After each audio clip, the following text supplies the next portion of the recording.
This is Real Talk Vlogs with Jack and Steve. I feel like I look like shit. I wasn't gonna say it, but you kind of look like shit, bro. I feel like it. I feel like I look. Like, I'm looking at myself and I'm like, fuck, I look like shit. All right, though. I got all the liquids in front of me. I've got water, Lion's Choice milkshake, and tea. So, we are well hydrated. Nice. Nice. Well, I can tell you that if need be, you can do a lot of listening, because this feller that I researched is a pretty interesting guy, and we'll get to our main topic here in a second, but we'll just start it off. So, welcome back to Real Talk Vlogs. It's been a little bit of a gap from last time we were here to now, but it's another Friday morning, and you're listening. Well, when you're listening, It is Friday. When they're listening, it's Friday. We gotta back up. I'm like off rhythm. Well, we haven't been here.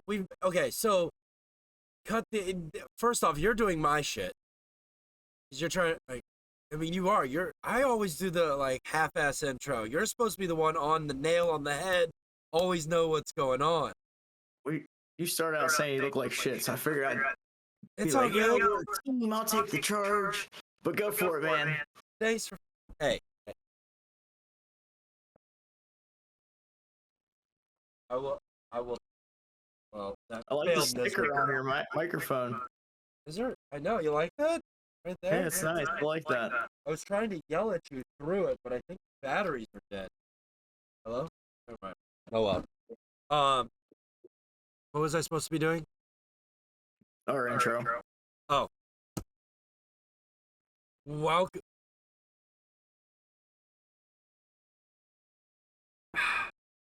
Welcome back to Real Talk. Ah, fuck, there is no hype. All my nasals are everything's full. Alright, guys, it is Friday. We are back with another upload of Real Talk Vlog. Steve and I have been gone. If it has not been family drama, it has been what is the good word for, the Great Reset is happening every day around us right now. Oh, it is in full swing. You guys don't know what that is, we'll get into that. That needs to be on our wall of topics, Steve. The Great Reset. Okay. All right. That needs to go on. Yeah. And what else is on? Not in this upload. Oh, we are talking fudge. Nice. I like the curse cover up there. That's solid work, young man. All right. This week, look, it's we're discussing a designer who had major impacts on the automotive industry, amongst others. We will be discussing Raymond Lowry. I will be discussing Raymond Lowry. And your camera just focused in and out. Sorry. Also, we're not going to so much focus on. This is a listening. Steve and I had a realist conversation the other day. Can we go back and dwell on that? Yeah, we can. Sure.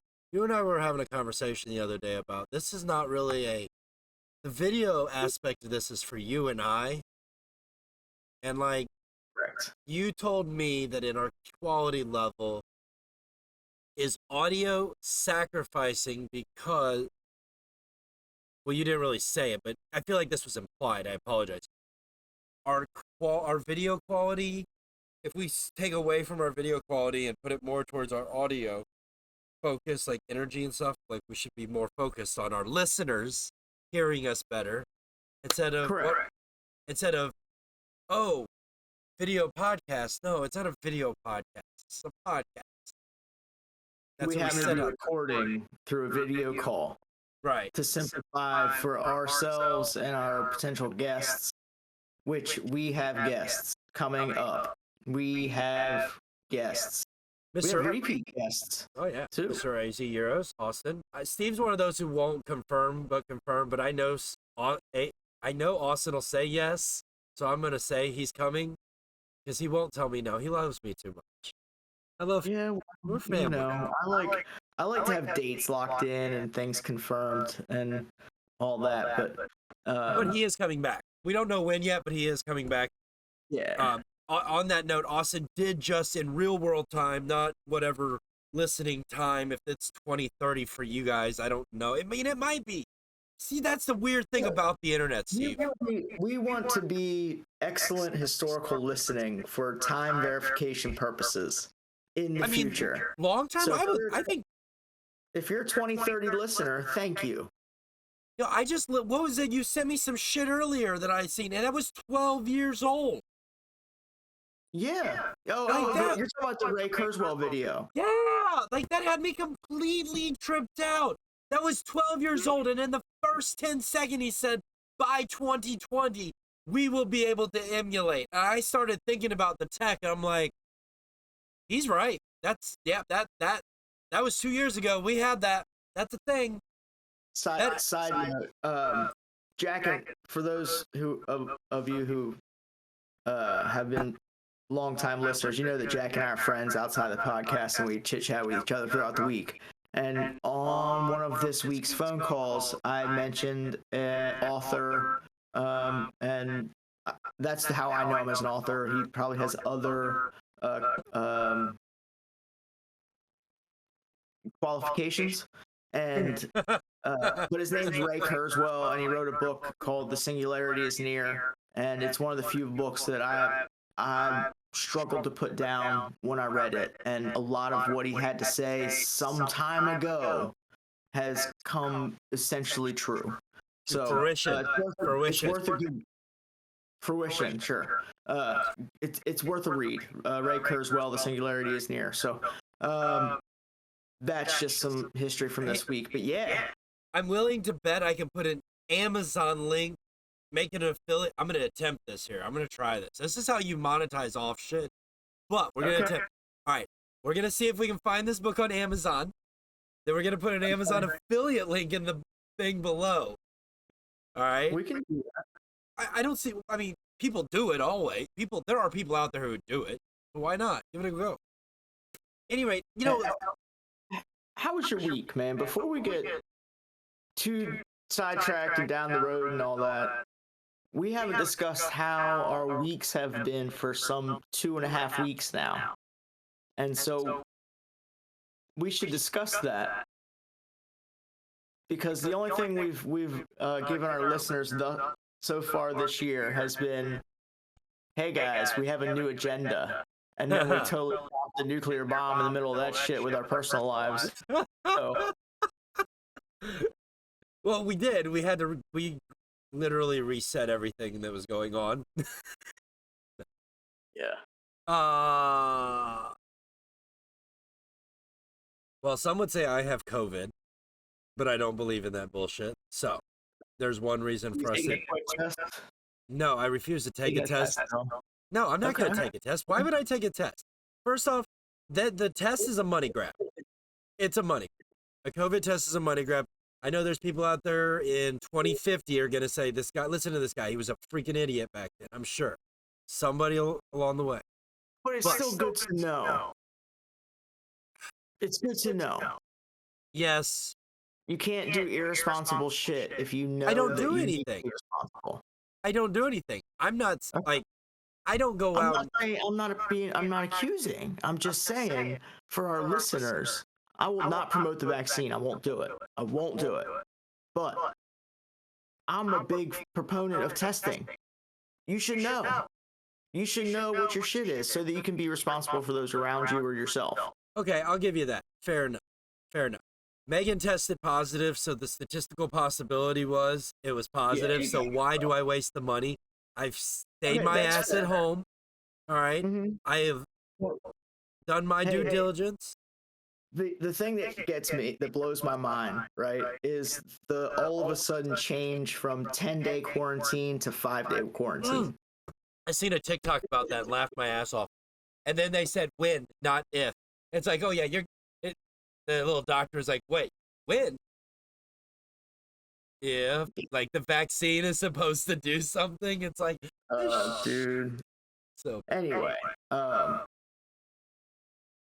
have that link to Ray Kurzweil's book. It's $13.75 in paperback on Amazon right now. yo, Mr. Kurzweil, if you see who owns that book, by the way? I'm just curious. I wonder if he still owns it. I mean, I don't know. Probably. How many does it say he sold? I'm on Amazon. It says there's 163 used available, and it's also available new. Is there a digital copy of it on Audible?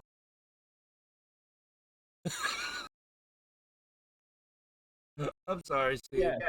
Yes. Yay.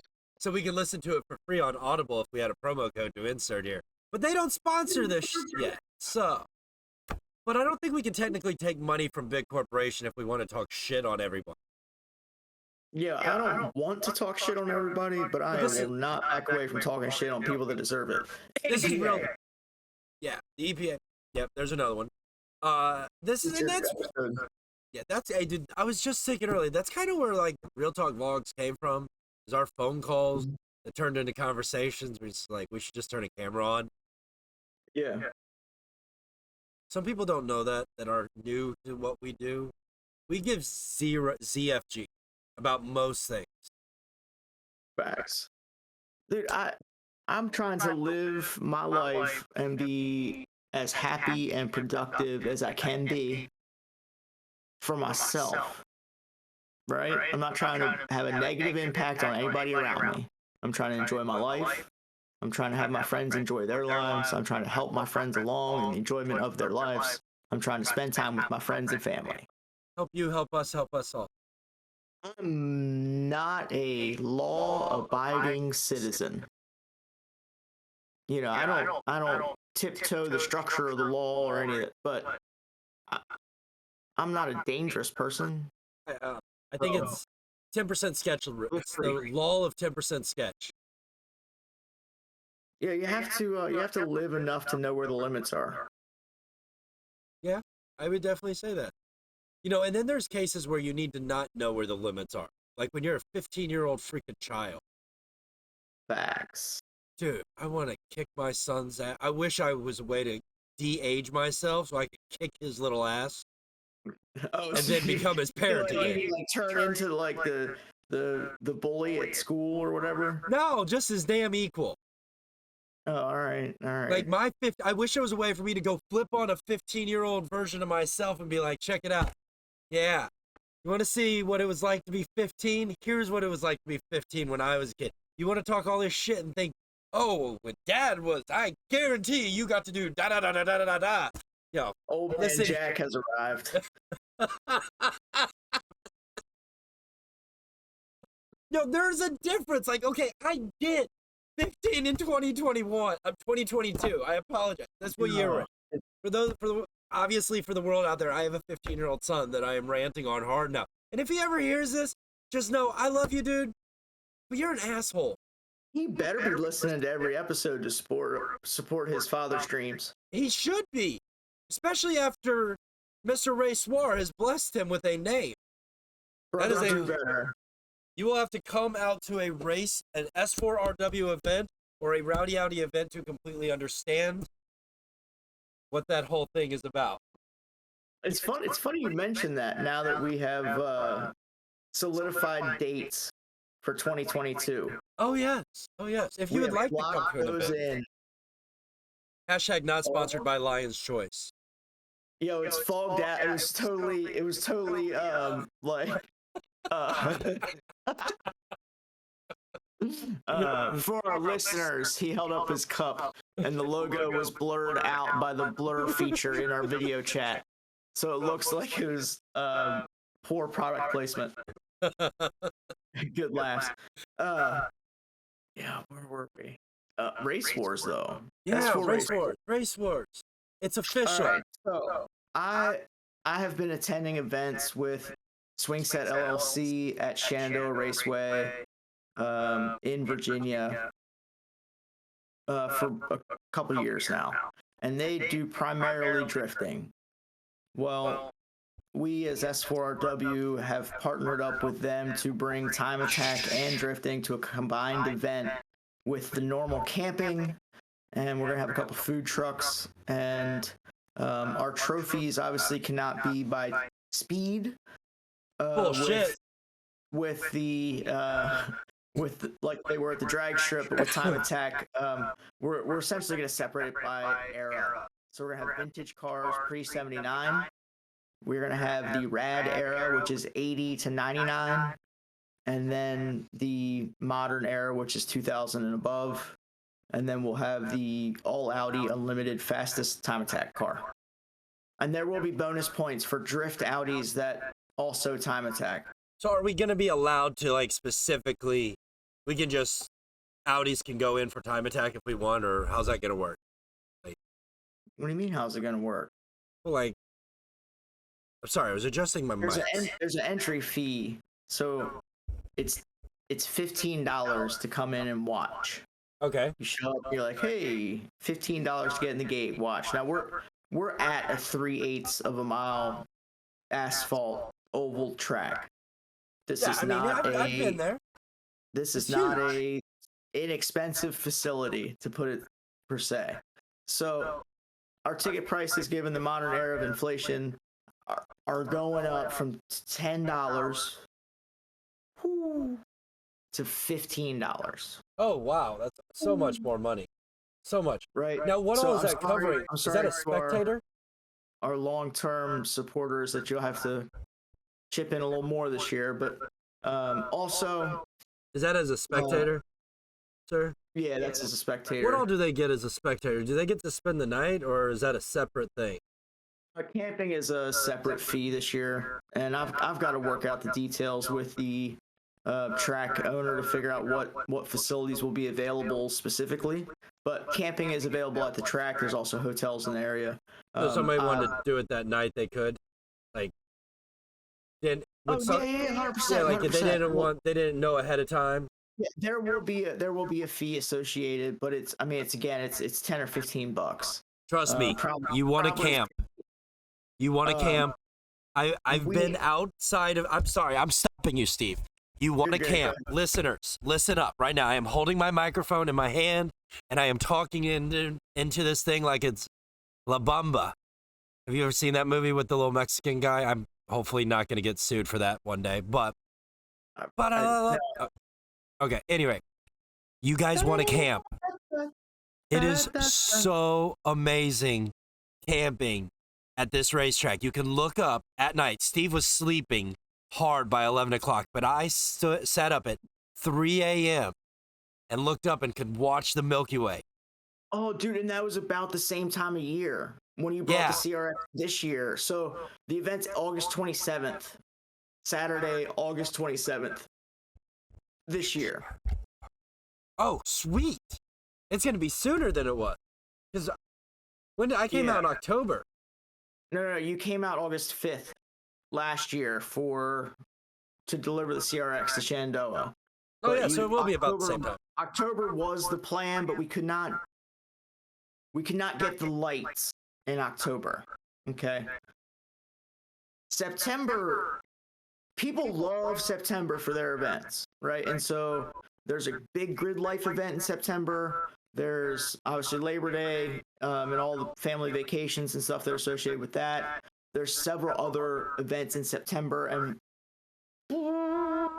just didn't work out, right? Drifting under the lights, time attack under the lights. We're literally opening the track up 10 a.m., 9 a.m., 10 a.m. early. We're gonna have a maybe earlier if the right people are awake already. Right. Now, trust me. This is a more organized event than we've had in the past. There is going to be staff. There's going to be gate people. We're getting to the point where I've wanted to be for a long time. Where when I dropped the ad the other day, I got messages. People were excited. People were messaging me to ask, is this date for sure? Are we going to change it? And I could for sure say, no, lock it in, right? So, $125 to drift, $40 for time attack. Now, time attack is not going to be a number set of runs. We're going to open up time attack at a certain time and close it at a certain time in the middle of the day, right? And then we're going to open it up and close it at a certain time under the lights. And it'll probably be a total of 3.5 to 4 hours of time attack and 6.5 to 8 hours of drifting. All day under the lights. It's gonna be legit. I'm excited. And I'm so it's I work on all the planning, right? And so like there's so many ups and downs to leading up.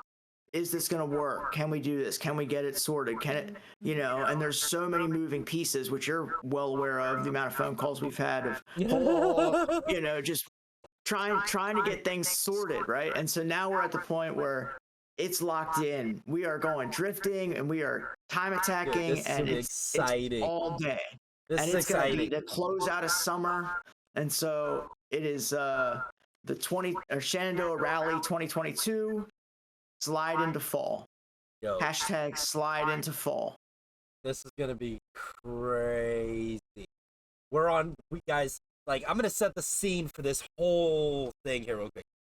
Shenandoah Valley, first off, sits down in a valley, right? I'm not gonna do this historical justice, but when you look out behind the racetrack, all you see is mountains. Like, it's water, mountain, cliff. You can actually stare up at night and watch people freaking walk along this mountain cliff top, right? And like, it is wild. And our car, the drive in is gonna be beautiful, absolutely beautiful. It's gonna be a lot of up, down, hilly turns. You're gonna go up really steep ones and come down even steeper ones. So stay off the brakes. The photo ops are amazing. Yes. And so, great drives too. So many great drives. There's going to be the variety of cars that's already committed. What have you been getting? Like, so swing set drift is they had Miatas, Cressidas, a lot of Mustang, a lot of E36s. Essentially the normal drift stuff. I'll name some of the cars that they have drift that aren't the normal drift cars. Subaru Forester. That's an interesting one. A Honda Civic. What? When did they get a Honda? I've seen it. I was there. Oh, wow. Okay, that's on weird. our website, right? And so it is very relaxing, chill vibe. Is it what's his face's Honda? Who? Is it Jimmy Oaks' Honda? I don't think so. That's the only Honda Civic. Was it red? No. Okay, it wasn't Jimmy's. Never mind. Moving on. Cheerio.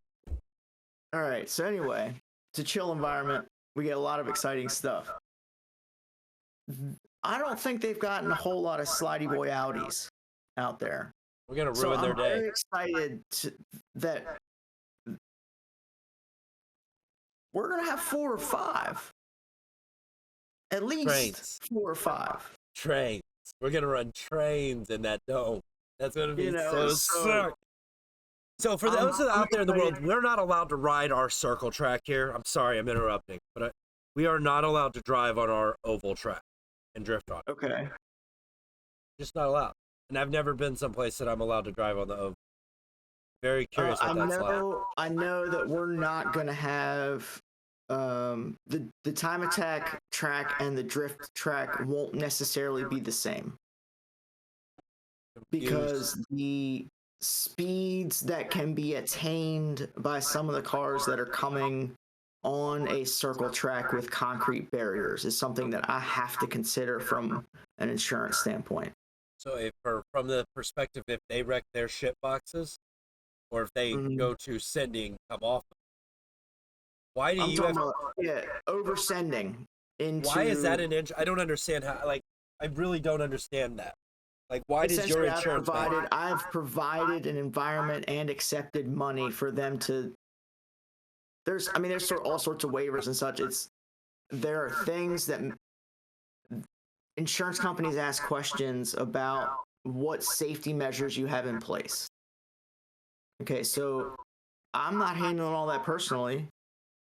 The owners of the track have said, this is what we can and cannot do. And so don't get me wrong, talented drivers will be fast. I mean, that's fair. But it's not going to be an environment in which that is conducive to the novice driver to be flooring it in. Because how fast did we get the CRX up to?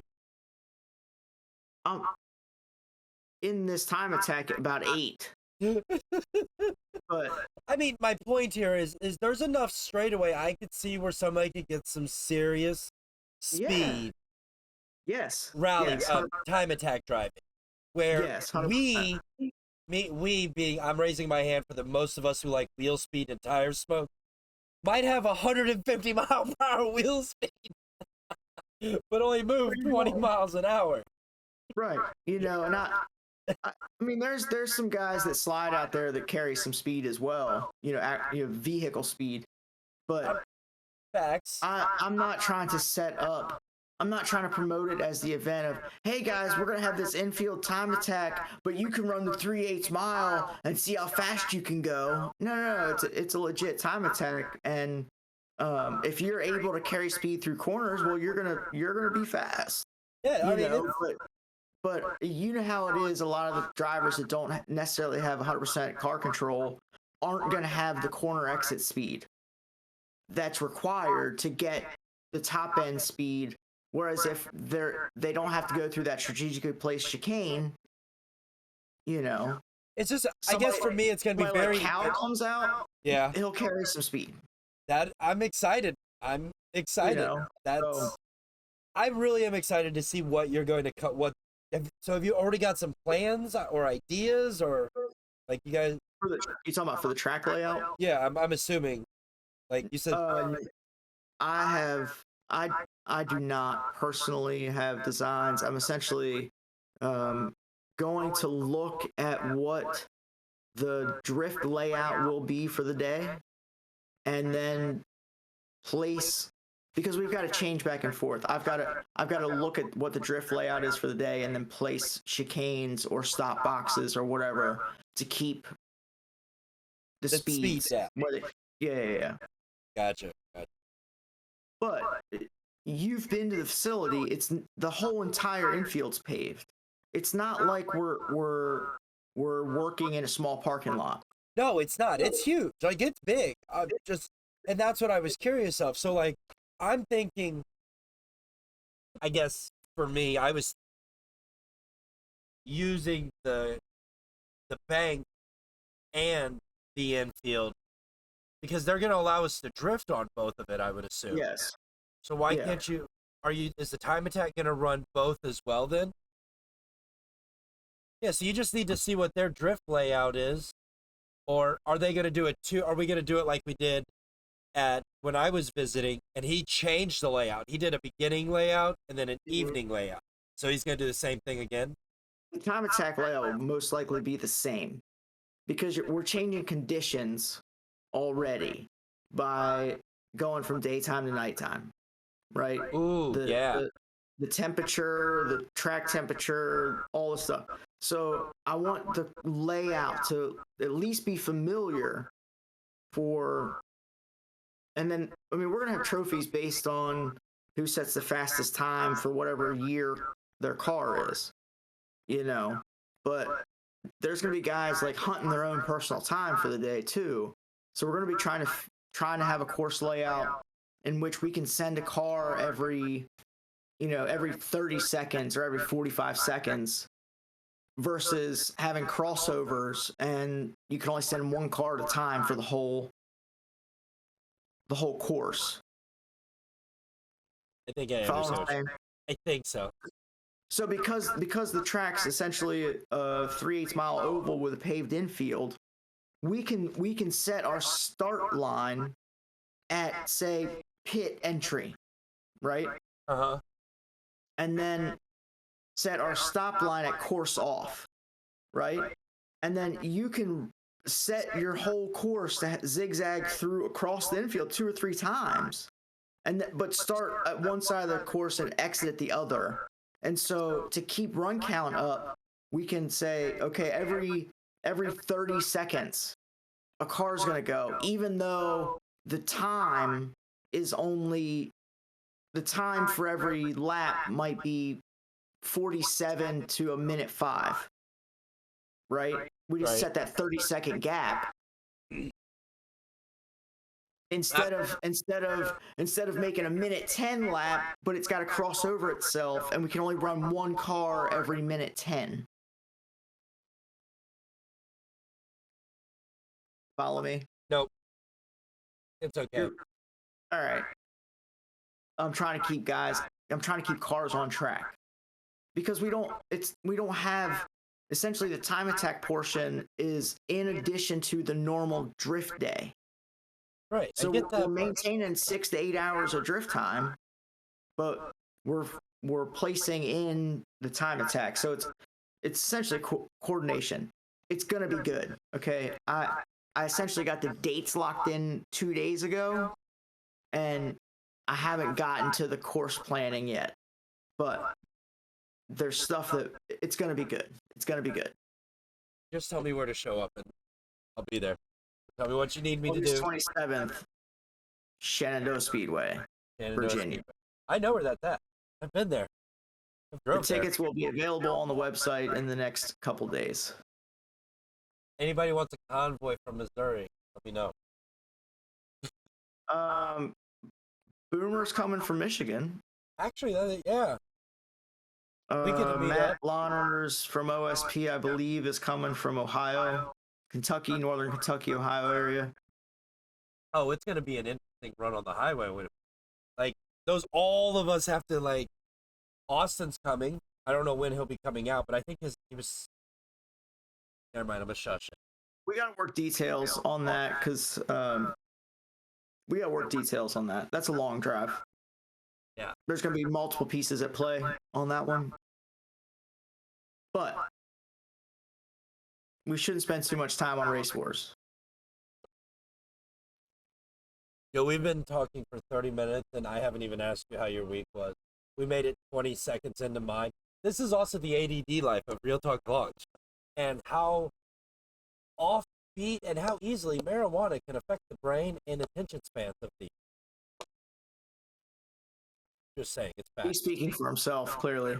Yeah. But I'm gonna keep dropping the little hints to keep things moving forward. You know. Yo, my week.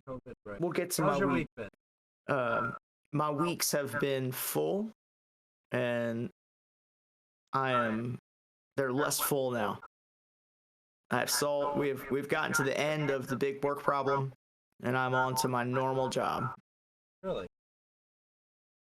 What is your normal job, Steve?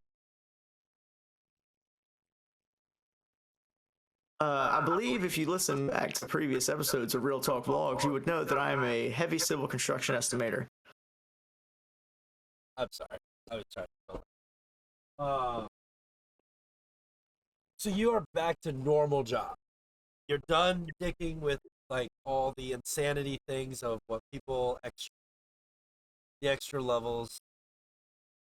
I am so brain dead right now. I'm sorry. My attention span is. It's good. I'm here. I got a history lesson for you with our designer topic. But dude, look, you need to get some rest, man. Like I'm gonna lull you to sleep with some history here, but you clearly look not well. It's up and down, man. It's up and down. Like all this is just like ugh. Remember, one of our goals for this year is to improve the listening quality for our listeners, right? So when you say all of this is like it doesn't do anything for them. You're right. Okay, so for our listening passages and sinus passages are clogged with crap. and it makes him uncomfortable. You know what? For our listening audience, I'm going to make sure that you know exactly what bits that I am talking about. So hold on. Nasal, cavity, diagram. Google it. I am Googling the parts of the brain of my face so I can explain to the listening audience, Steve, exactly what bits inside my head hurt. I think.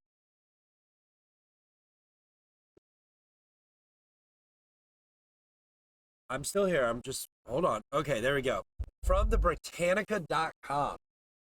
I believe what is hurting human nasal cavity, if anybody wants to look at this thing,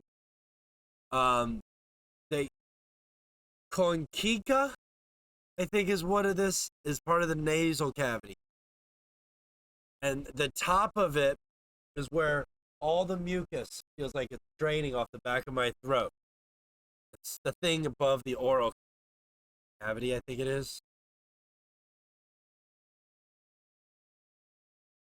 And there's a lot of weird pieces in here.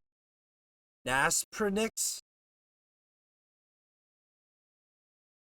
Your adenoids. Anyway, all this blah is all this stuff from up here, around the eyes, down the nose, and through the throat. Feels like Pat. Poop. I bet. It looks it. It looks it. Yeah, we're gonna require some editing this week, I do believe, sir. Oh, fudge you. Anything else you want to cover before I start talking about this famous, impactful designer named Raymond Lowry? No, I don't know what you want to edit out though either.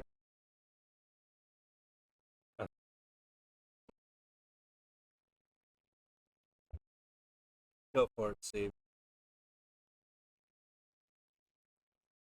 You sure? What else? Dude, you look like you don't want to be here. You're acting like you don't want to be here. I am here. I am here. Let us do this. I am all about it. I'm ready. I'm listening. I'm on board. You say on board or I'm bored? I said on board. I'm just checking, man. Just checking. Did you say you're chicken or checking? Checking. Checking. Chicken fingers. Chicken fingers? Hey, all right, so a couple weeks ago, I talked to my dad a lot. My father and I are very close, and a couple of weeks ago, we were talking about a member of my personal history family that set some railroad records from New York to Philadelphia and Philadelphia to New York. Steam locomotive records, okay? And so I started looking up what the fastest steam locomotives in history were. And there's a long list. There's a list. Wait, there's a Melling that set a steam locomotive record? That's what I heard. Not a Melling, but up in the Melling family tree are steam locomotive drag racers. Well, not drag racers, but essentially, yeah. From Philadelphia to New York and from New York to Philadelphia. I mean, it's a long drag race, but it's still a drag race. One of my great uncles set a record as both the engineer and the coal man. I am more impressed with the record that was set when he was the coal man than I am with the record that was set when he was the engineer, because the coal man operates the shovel. Right, and the more hotter the fire, the more fast the wheels. Shoveling's been done, right? And so I want to know who the coal man was on his record-setting run as the engineer, which I'm sure I could find that. But anyway, in the conversation with my dad, he said there's a designer named Raymond Lowry. And I quote, this is from my father, a quote from Raymond Lowry: "Never leave well enough alone." This guy was a tinkerer. He wanted to fiddle with everything and make it better, right? And He's known as the father of industrial design, the father of streamlining, and the man who shaped America. Which That's a I big think thing to swallow. Like the right? That's a man that huge. shaped America. Yeah. If you want And your so- like, what's your legend? Oh, I was known for shaping America. Like, if you can 3D, if you can pick his brain in this digital universe. I'm sorry. I'm thinking about if I was animating that person as a character for. Have you ever seen Night at the Museum? Yeah. The movie. Which one? There's like 3 new ones and 4 classic ones, and No, number 2 specifically, where the animatronics AI stands up and it's not seen that one. Yeah, you have. If you've seen 1 and 2, you've seen it. I've seen Night at the Museum. I've seen 1 Night at the Museum. Oh, there's only 2, so you're good. No, there's. Anyway, all right. Moving on. Raymond Loewy, right? Raymond Lowry. So the transition from this quote from my dad, and then talking about the locomotive family history. Raymond Loewy designed a locomotive called the Duplex in 1937, right? And it was supposed to be the fastest locomotive in the world. I don't think it ever went that. I don't know if it ever set the record, but it's essentially, it got me to looking at other things he's designed outside of trains. How do you And spell Raymond Lowry? Loewy, Raymond, Raymond. But he also designed the Studebaker Avanti, which at one time was the fastest production car. So homeboy had an addiction to speed, I do believe. Right? Right. And so those are things that I find interesting about him. And there's a lot. Y'all should look him up, right? Other items this guy designed, right? And I'm going to tell you, this list is impressive. And I could probably fill the next hour with if I just read off the things he designed, right? But the big kickers, what do you see when you see Air Force One? And when you visualize Air Force One, what do you see? Silver plane, blue stripe, basic interior. No, I see office space. I see military jet 747.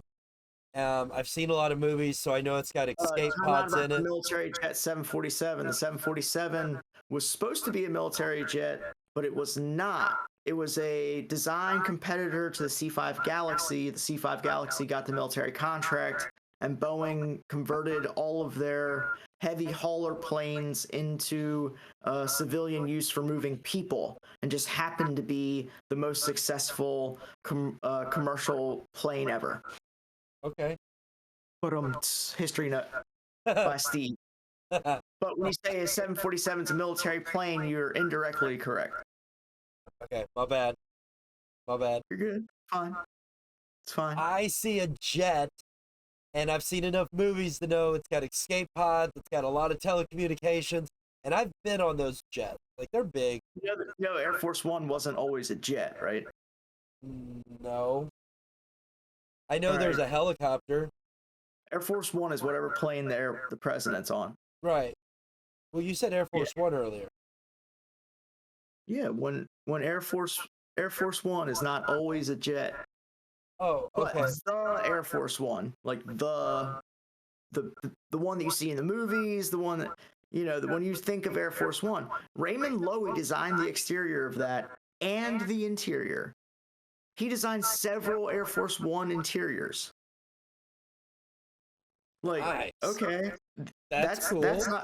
That's cool. Sure, that's super cool. He was also a consultant for NASA and designed all of the interiors for most of the space stations that are flying right now. Okay, hold on. Think about what that is, what that involves. Ergonomics. You were telling me about this earlier. Like, he was talking about, like, he's got to, he did the, where the sleeping quarters, right? He did the whole side, like the cooking galley, the sleeping Oh, he did all of it. quarters. He did all of it, yeah. Oh, But well, that's essentially, a whole new level, like, of questions. yeah, Like, the it's a whole other ergonomics. level. Like, how does that stuff work? Oh, hey, NASA. Oh, it's like, hey, sir, Mr. Litri, we would like you to design the inside of our space shuttle for us. Yeah, okay, great. Yes, we need the button for the shitter to be within one arm's reach. I'm sorry, sir, NASA, you can't have it over there. It has to be here for aesthetic purposes. Yeah, Like, how do you? um, Well, I want to know how does that start? Do you get a bunch of like, does NASA come to you and say, here's what needs to go in it? no, You just got to make. essentially how it starts is, you get a job as a window set designer for department stores when department stores were a thing, and then you get a job with a railroad company aerodynamically modifying their entire fleet, and then getting a position to design some of the interiors for the trains too, and then the president being like, yo, this interior is nice, I'd like that on my jet, please. And then NASA being like, yo, I flew on Air Force One, that shit's nice, can we get that for our astronauts? Yeah, I don't know how it develops, but like, I mean, I like your theory though. That works well. You know, guy just happens to own some jets and was like, oh, he rubbed shoulders with the president. Yo, you want to do my plane for me? It could have gone like this. Hey, I was riding in my Studebaker Avanti the other day, and I grabbed the new Coke bottle, and I've decided who should I ask about who designed this new Coke bottle so I can get them to design my space shuttle, right? Raymond Loewy designed the new Coke bottle, the Coke bottle, Like, the Coke bottle, the Coke bottle. Really? Yeah. So you could have been riding in a car he designed, after eating toast out of a toaster he designed, after getting a Coke bottle that he designed out of your fridge that he designed, and then going to work and testing out the new space shuttle kitchen that he designed. Yeah, man, like his impact is unbelievable. Bro, And I'm then pretty sure outside he of got that, beamed up by aliens at some point. He just got a few too many pats. I don't know, man. I really don't know. I'm sorry, left field thought. No, you're good. You're good, because like, I mean, that's a lot of innovation. Like, that's insanity. You know, and then there's more. There's more, man. There's more. Logos. Like company logos. Lucky Strike cigarettes. With the round and the red and Lucky Strike cigarettes. He made that. What, the logo? Yeah. So, do you know? You know, logos have a whole psychology, and there's a whole psychology into logo making. He made the Shell logo, the Exxon gas logo. It's a long list, man. Look, I've done all this off memory from reading him. If I went to like the internet, dude, seriously, I was earlier I was on the phone with you, and I was just scrolling like the wiki page to like highlight, you know, to remember some stuff, so I wasn't here stumbling around looking at my notes and stuff, right? It was like 3 solid mouse wheel scrolls down, you know, and then like even the wiki page, like the least correct information source probably on the internet. It's sorted by what he designed by decade. Wow. And there's 7 decades. Wow. That's, dude, not to be an ass, but like, that's kind of baller to think about. Like, Baller as hell, man. I mean, for real. Oh. Could you imagine? Hey, one day, right? There will be AI that, not even AI, there will be platforms like this that you'll be able to push a button and Raymond Calitri will pop up out of your phone and you will be able to talk to him and he will read back to you the internet of database and you can ask him questions on anything you want to know about. And this will all be just him. These will be all figured.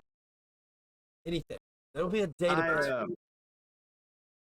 I've watched a lot of Star Trek, right?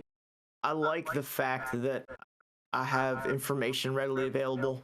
That I can go to the internet, to any one of the major information searching tools, Google and Blim, the different sources, right? Like I can just get information rapidly. Right. But I will invest in my ability to disconnect when I get older. You were talking about the beauty of Shenandoah Speedway, being able to lay at the camp spot and look up at the stars. Dude, I don't want to be so connected that I live in a digital realm. Like I want to stay connected. I want to utilize the tool of the internet, but I don't want to live in the internet. I feel that. That's my thoughts. Hey, I think that comes back. Hey, you're all right, because I feel like I was saying earlier, I forget who I was talking to, but I was talking about the whole Great Reset thing, World Economic Forum, indoctrination of children and stuff. It's our generation that they gotta fear, because we're too damn resilient to everything. Like, they have to wait for us just to die before they can truly indoctrinate the rest of them into that whole, let's live in a digital world, and how fake is real, and what's not, what's wrong, what's this, what's that. Do as I say, and da-da-da-da. I'm not opposed to doing things that make most of my life convenient. But I'm not going to live in a world where you tell me I have to do these things to exist. Yeah, it's getting there slowly. Just enough. It's all right. You know what? No, it's not really all right, but it's scary is what it is. Is this I want to live in Raymond Lowewy's time, is all I'm saying. We do, don't we? I kind of feel like he knew what we needed before we needed what we wanted. I'm going to follow your words and agree with you, yeah. Well, he had to, he innovated, right? Massively. So, okay, in the automotive realm, right? Go back to the Model A, old Dodge trucks, right? They were like a tin cab over a frame with some like wheel mud guards that were made of metal also, with the side of a shed that would fold up so you could see the engine, right? It wasn't like they were designed, it's like they were kind of like bricks together, right? With some headlights flopped on the front, right? Compared to nowadays.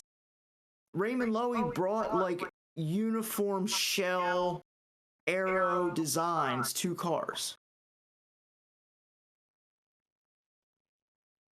Like, I guess I just don't see it. I understand. Like, but he only did it in one make. No. You got to be the first. You only got to be the first. No, in the automotive world, and then everybody's like, "Oh wow, that's cool. We should do that." Yeah, right? Yeah. I see what you get. In the mid to late 30s, he was designing cars that were like smooth and like the air would flow over the bottom. I mean, the cars that you think of from the late 30s and 40s versus the cars you think of from the 20s. He did that. I don't see everything I think of when I think of 1930s, 1940s and ahead. All I think of is Model Ts, Model As. Okay. And then I guess everything with a big box in the 60s. What's like that? think about all the cars with the giant swooping front fenders. Yeah, like I've seen Mercuries. What years of Mercury? But those are all like 1950s and 60s.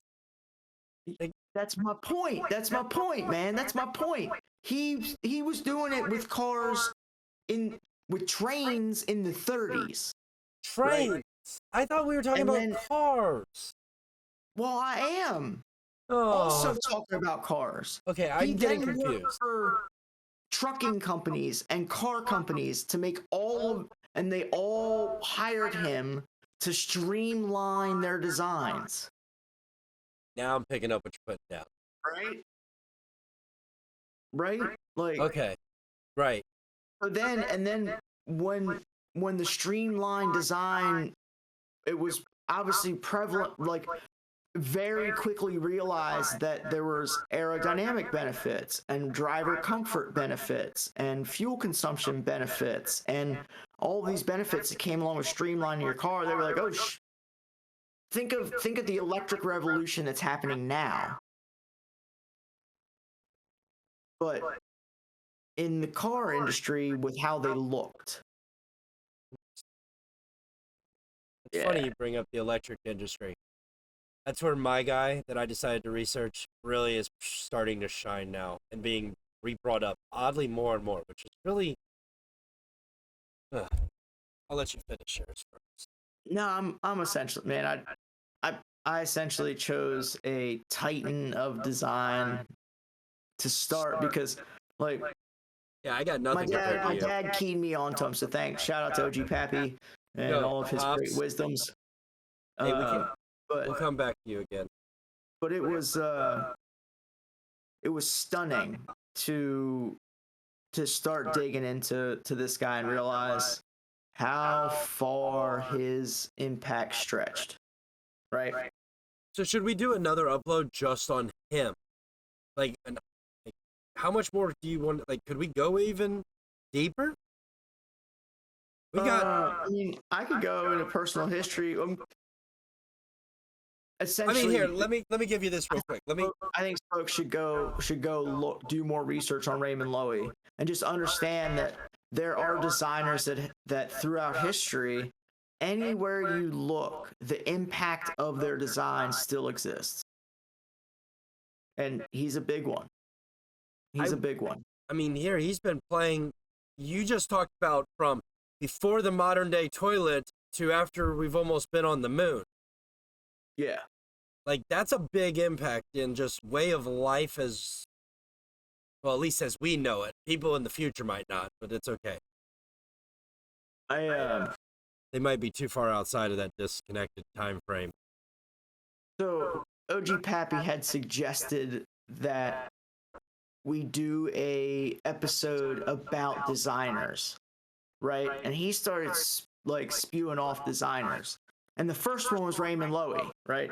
Designer number 1, Raymond Lowry. And I'm like, okay, I'm gonna start looking into him. And then my mind blew him, right?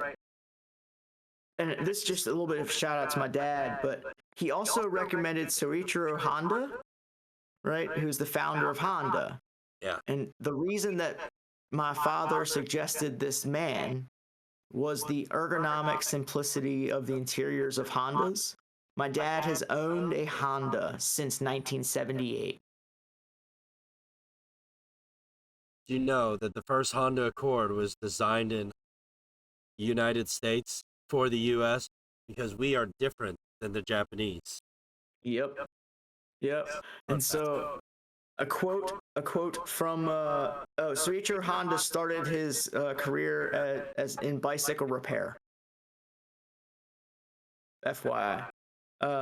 We'll get back to him in another episode at another time. Another suggestion from OG Pappy was Colin Chapman, who's an actor? the 2 quotes. What's that? Isn't he an actor? Nah, he was a founder of Lotus. Oh, okay. So it's a good name for an actor. Yeah. 2 quotes that Dad said was simplify, then add lightness. Was an important one from Colin Chapman, but also adding power makes you faster on the straights. Subtracting weight makes you faster everywhere. I really do like that one. You can live by that shit. And then Alec Izagonis, he's important because he died on my 3rd birthday, October 2nd, 1985, or 88, but he designed the Mini. Right? So think of all of the small, lightweight front-wheel drive cars that are out now. You can thank that guy. Right? Dude, that thing is... Wait, so... Hold on. Stop. Front-wheel drive, you're saying that before the Mini, there was nothing fast front-wheel drive? Okay, first off, the Mini was not fast. There are fast Minis. There are fast Minis. The Mini. And I'm not saying it was the first front-wheel drive car, because I think Cord did it first, but theirs was a V8 powered something or other. I guess, what are you implying with I'm implying lightweight, small, economical cars that are also fun to drive. Yes, that is a Mini. 100%. I don't want to say hot hatch, because that's, I don't want to say the original Mini is a hot hatch, but in terms of driving enjoyment, it brought something completely new and different to the automotive marketplace than was available. The Mini came out, what, 53? Yeah, but if we're gonna add hot hatch as a gender term, quote unquote, to the Mini language, I don't want to say a Mini is a hot hatch. I was getting ready to say we also got to determine where Minis went from cool to ugly. There's some Mini Coopers now, like 2001. Sure, that's a good time. I was gonna say 05, 06, but yeah, I was gonna give him I don't. This could be again another topic for a different day. I don't like retro cars. I love a Mini. If you want a new Mini, call it something else. But designing a new car to look like an old car and then naming it the same thing is stupid.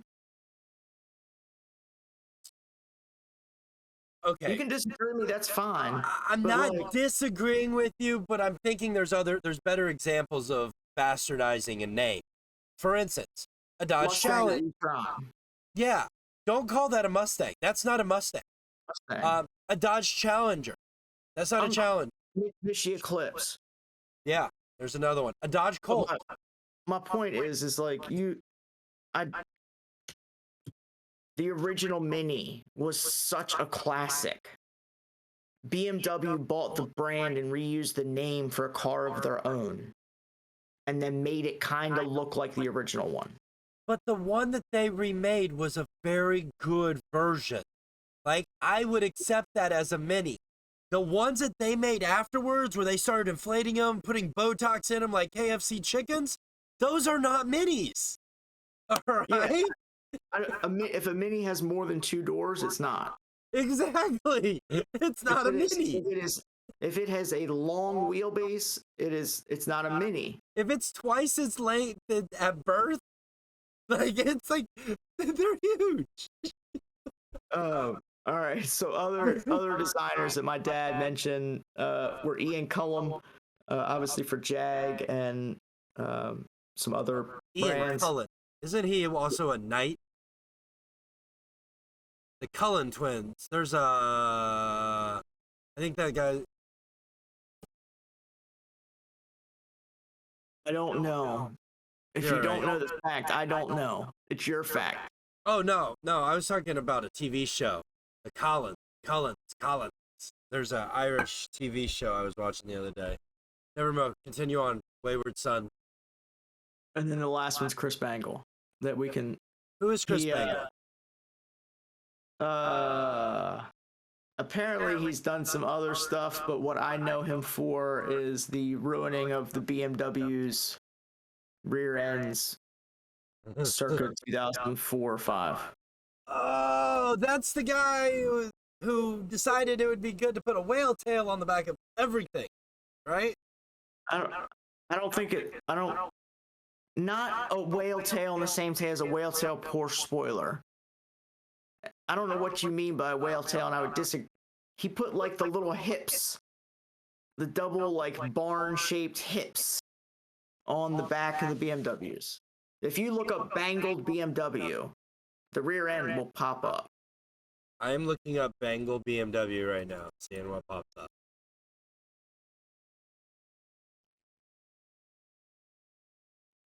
I apologize. FYI, Chris Bangle rage quit at BMW after 16 years. Did he really? Yeah. Like, why was that? What was that bad about it? Yeah. His designs were loathed. Per Wired magazine loathed. I guess I don't see what is so. I'm not a BMW fan, so let's just start there. I don't. Maybe that's why I don't really. I'm trying to find a year. Like a year for one of the ones that so like a 7 series. Yeah, that's the first body And style that comes up. I want to say it's like a 06 or 07. The way the trunk sits on the back of the car versus being integrated to the body.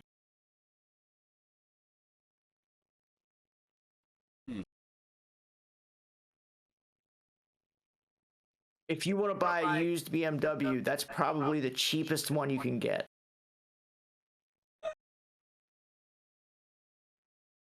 That's funny.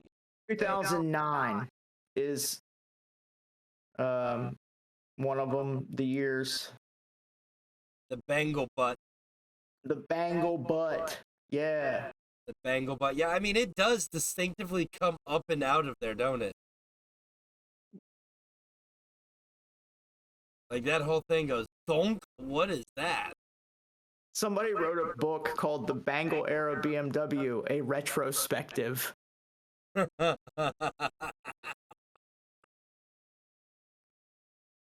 That's hilarious.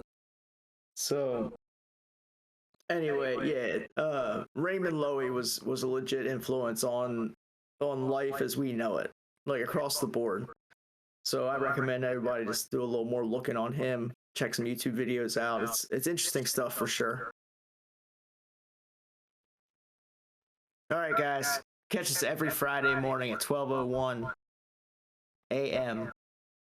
on YouTube and Spotify, the Real Talk Vlog channels. Be sure to follow Jack and myself at Rowdy Audi on Instagram and S4 Race Wars on Instagram. We will have a new, fresh, loving episode up for you every Friday morning. Until next week, Jack. Bye, Steve. See you, buddy. Yep.